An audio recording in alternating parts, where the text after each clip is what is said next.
ह्या विकांनी एक नवीन मम्मा म्हाका मेळपाक oily for breast feeding issue आनी तिजो क्वेश्चन कितें आशिल्लो खबर आसा दोतोर पयलीं जेन्ना म्हजे बेबीक हांव दूद दिताली न्हू तेन्ना ब्रेस्ट अशी भरून येताली ब्रेस्ट सामकी तडतडटाली आनी आतां पळयल्यार ब्रेस्ट सामकी अशी मोव पडून आसता सो म्हाका दूद येना काय आनी त्या बेबीचें वजन वाडनाशिल्लें आतां वाडनाशिल्लें कित्याक तर ती निप्पल फिडींग करताली ती गोश्ट ती स्टोरीच वेगळी ती मागीर आमी उलोवया ओके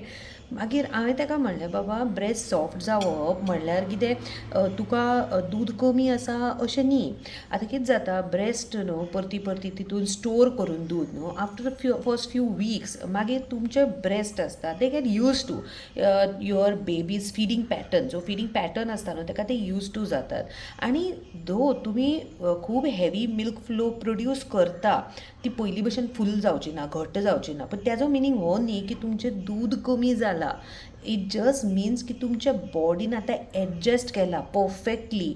जितलें दूद बेबीक जाय न्हू तितलोच अमावंट बेबीक जाय न्हू तितलोच तो तयार जातलो आनी त्या ब्रेस्टान उरतलो no more no less so in short soft breast means तुजी बॉडी आसा now has become smart it's making milk on demand not for storing it but for giving it as and when required you know exactly like finance चड waste करचें ना आनी चड दवरचेंय ना जितलें जाय तितलें थंय स्टोर करात आनी इंट्रस्ट घेयात सिमिलरली